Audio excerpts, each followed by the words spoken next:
Jealousy generally comes out in one of two ways: through destructive criticism, where they're like, you suck, or it comes out through insincere compliments. Come on, you got those compliments before where somebody is giving you a compliment, but their face looks like they're constipated. They're like, oh, you got the raise instead of me? That's amazing. You know, those insincere compliments, and it's all produced by jealousy. People don't admit when they're jealous. What good is it to have a lot of followers if they're not fully engaged? In fact, it's better to have fewer followers that are engaged than to have thousands of followers that are not engaged at all.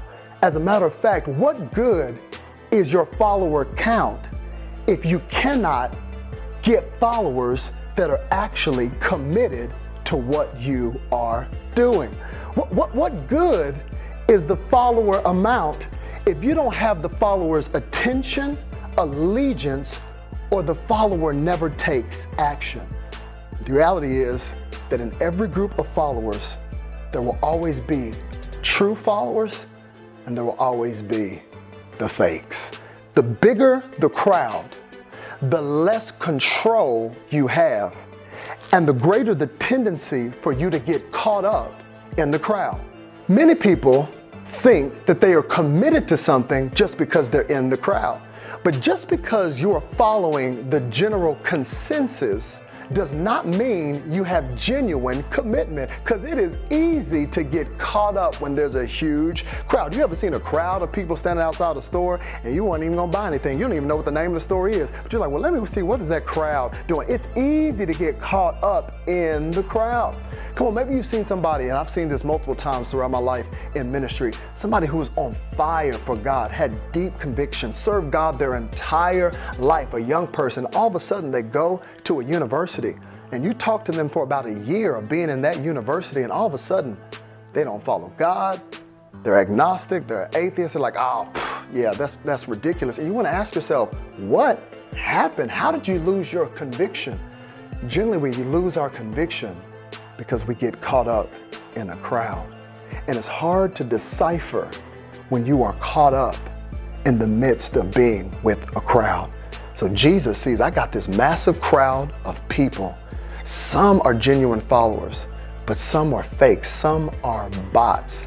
And I gotta separate the believers from the bots.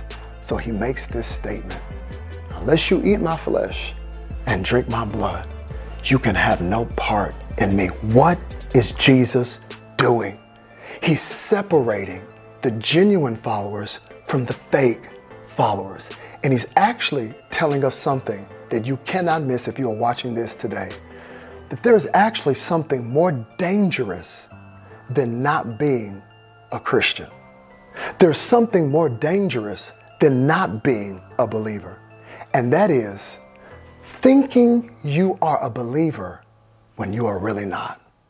That is following Jesus and thinking you're following him for him, but in actuality, you're not following him for who he is. You are following him for what he can do for you. Jesus warns about this throughout the entire Bible. He says there were 10 bridesmaids.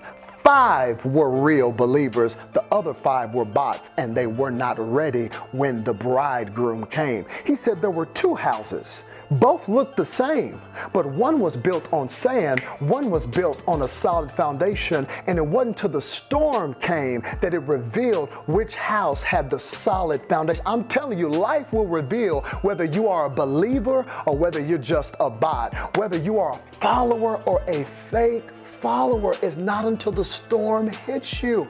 He even goes on to say in one parable how there's different types of soil, and when the word of God hits the soil, some of the soils actually produce vegetation. A majority of them did, but only one actually yielded its crop and harvest and lasted. The rest of them, once the challenges came, it became so clear they weren't following Jesus for Jesus. They were following him for what he could do. In fact, if you go up in John chapter 6, Jesus addresses it, because some people are like, where were you, Jesus? We're looking for you. He's like, you weren't looking for me. You just know that I fed you yesterday when I multiplied the fish and the bread. You just want some more food because you don't want me for me. You want me for what you can get from me. And so Jesus makes this radical statement: unless you eat my flesh and drink my blood, you can have no part of me. He's not a vampire. He's not talking about cannibalism. He's talking about food and drink. He said, unless my flesh is your food and my blood is your drink, you can have no part of me. What is food and drink? Food and drink is your life. It's what gives you energy. So that's why I want to pause and ask you, as you're watching this today, what gives you energy? Where do you find your life? Because Jesus says, if you find your life in anything but me, you can have no part in me, because that is what reveals who you're really serving. It's where do you find your life? Some people find it in their job. And when you lose your job, you feel devastated and depleted because you found your life in it. Some people find it in their kids.